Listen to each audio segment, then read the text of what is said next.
Authorities are working on the restoration of electrical power service in Cuba.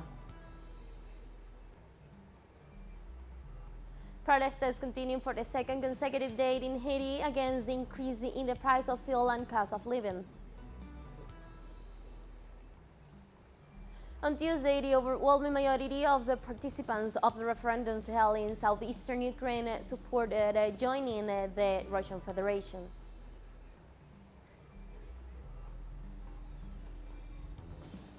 Hello, welcome to From the South. I'm Ana Marrero from the teleSUR headquarters in Caracas, Venezuela. We begin with the news. Stay with us.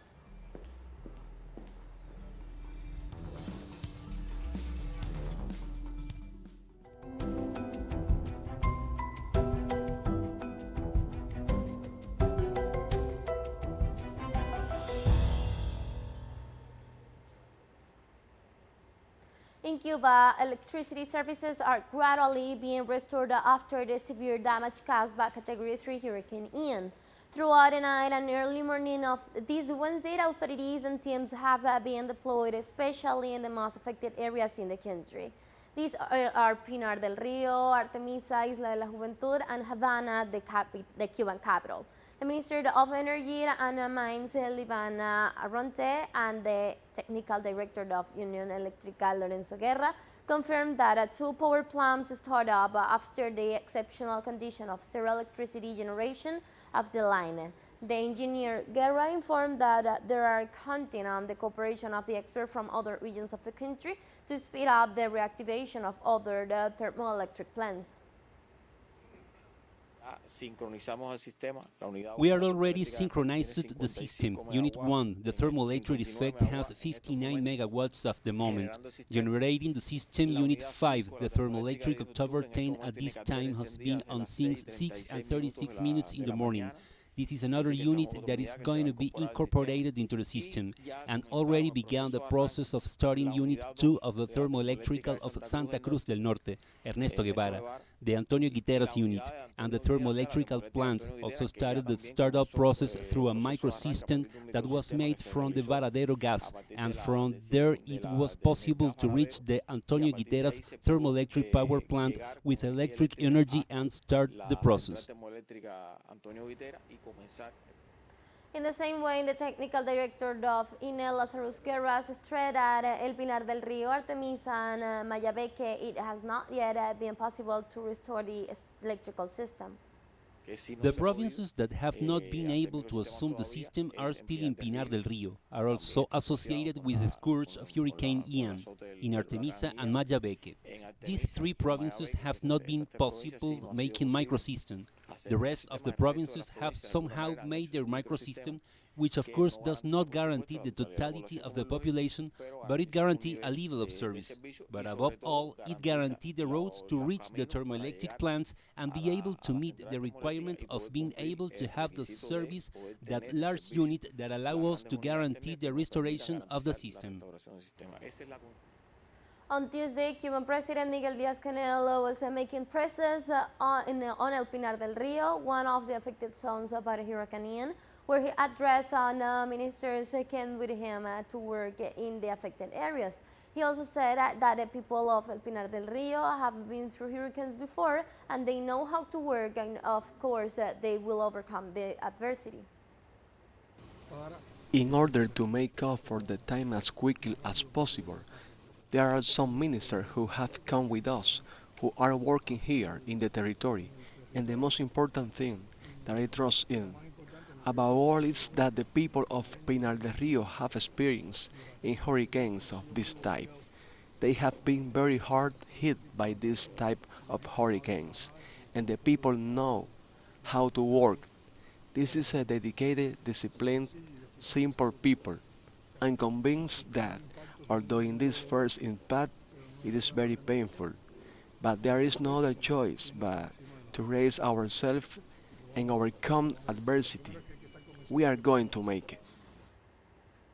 Also, Cuban President Miguel Díaz-Canel said he is convinced that Cuban people will recover after the Hurricane Ian with all the help of other brigades and people who are doing it possible. I'm convinced that we are going to do it, and we are going to have all the support of the country, and there are brigades that were leaving the province, electrical brigades of builders, communication brigades.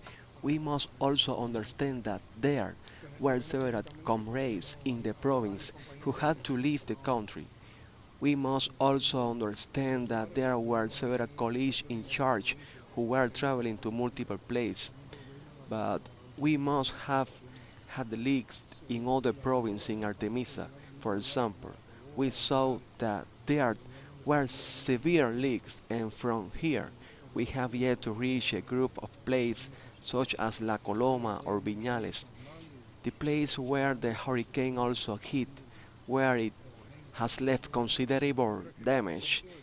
You must be very supportive there, informing and taking people's perceptions. On Tuesday, Colombia repatriated 274 pre-Columbian artifacts recovered in the U.S.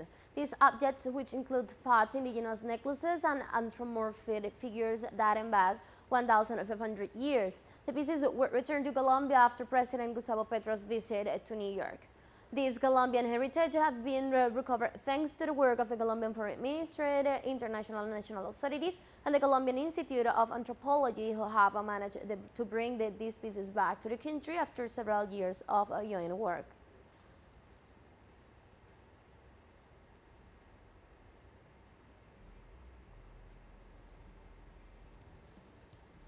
We'll take a short break now, but first remember you can follow us now on our TikTok account as teleSUR English, in which you will be able to see news in different formats, news updates, and more. For more news, stay with us.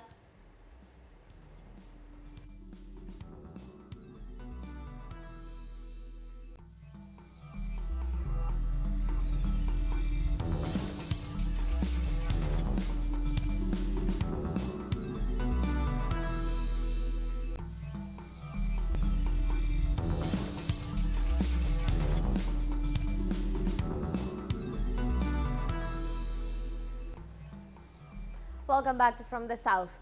Protests continue for the second consecutive day in Haiti against the increase of the price of fuel and the cost of living, while demanding the resignation of Prime Minister Ariel Henry.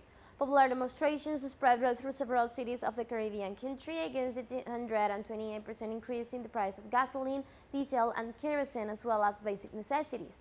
Demonstrators also reiterated what they consider to be foreign interference by pointing out that the government of the U.S. is colluding with the Haitian authorities in the management of the state. In the face of the worsening crisis in the nation, the special envoy to the UN in Haiti, Helen Lemaine, warned of new levels of desperation in the Haitian population that could trigger a humanitarian catastrophe.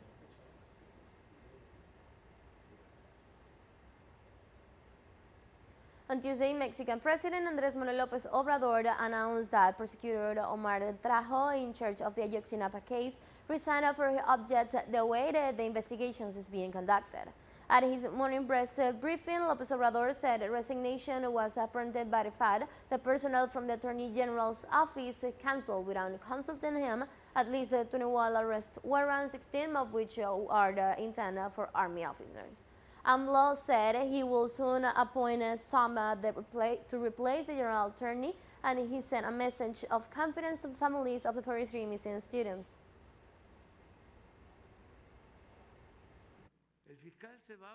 The general attorney resigned because he disagreed with the procedures in place to approve arrest warrants. There was some difference of opinion, and I support such warrants having been called off. According to what the document says, which results from an investigation conducted over a very long period of time. The World Trade Organization chief Ngozi Okonjo-Iweala says she believes that the world is heading toward a global recession due to the multiple cultural crises and called for radical policies to revive growth. The world is in a very difficult place at this time. We have a situation in which we are grappling with multiple crises. I often refer to it as a poly-crisis. simultaneous exogenous shocks hitting the world. We have security shocks, we have climate shocks, we have energy shocks, we have food price shocks, and all of this hitting countries at the same time. So we cannot afford to do business as usual. Central banks don't really have too much of a choice but to tighten and increase interest rates. But the repercussions on emerging markets and developing countries is quite severe because they too are tightening and increasing interest rates. And we have more news coming up after a final short break, so don't go away.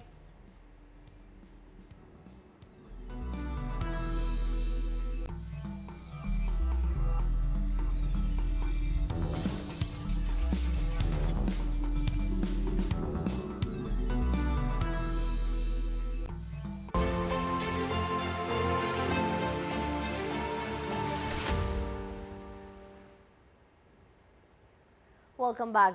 On Tuesday, the overwhelming majority of the participants of the referendums held in southeastern Ukraine support joining the Russian Federation. According to the officials in Zaporizhia, 93.11% of the ballots cast in the vote were in support of the accession, while Kherson, 87.5% was the result. Results from 3 other regions were expected to follow shortly. In Zaporizhia, the chairperson of the Election Commission, Aliba Belenka, told Russian state broadcaster the RU RTR that people had waited with tears and happiness for this moment. The referendum in the Lugansk and Kherson region and part of the Donetsk and Zaporizhia began on September 23rd.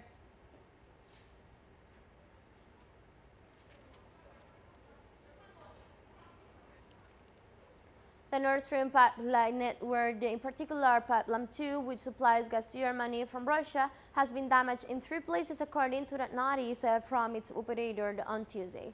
According to Nord Stream AG's statement, the damage to the system in the Baltic Sea bed is unprecedented. Russia said it could not rule out sabotage as the cause of the damage, while other authorities are investigating the incident. For its part, the Danish Energy Authority also said it could be deliberated as any such event was extremely weird.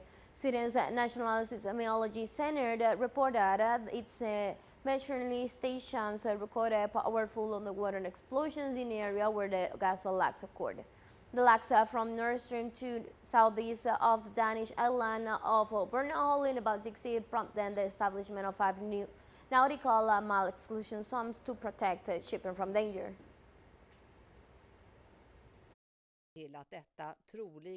This is probably a deliberate act. It is probably a question of sabotage. 2 detonations have created 3 leaks. 2 of them are inside Denmark's economic zone and 1 of them is inside Sweden's economic zone. On Tuesday, German Economy Minister Robert Habeck said Germany will keep 2 nuclear power plants running beyond 2022. The decision by Berlin not to turn off the installation affecting 2 Germany's 3 remaining plants was a U-turn that delayed a nuclear exit plan under the former Chancellor Angela Merkel. Habeck's initial announcements that the plants will be put on standby triggered a heated debate that exposed divisions within the ruling coalition. Habeck's Green Party, which it is rooted in the anti-nuclear movement, faced pressure from the liberal FDP to keep all 3 plants running.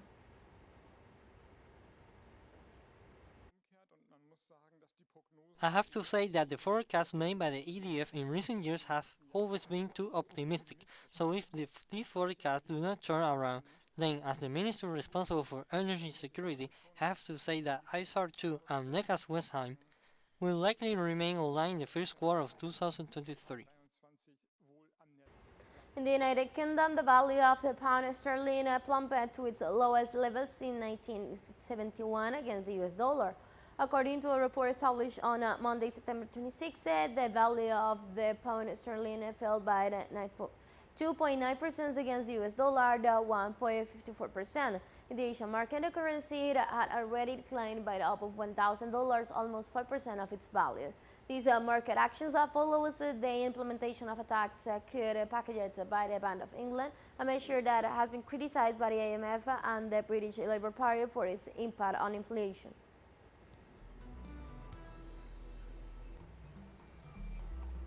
Oh yes, sir, we have come to the end of this news brief. But remember, you can follow us on our website as telesurenglish.net, and also join us on our social media as Facebook, Twitter, Instagram, and of course TikTok. For TeleSUR English and from the South, I'm Ana Marrero, and thank you for watching.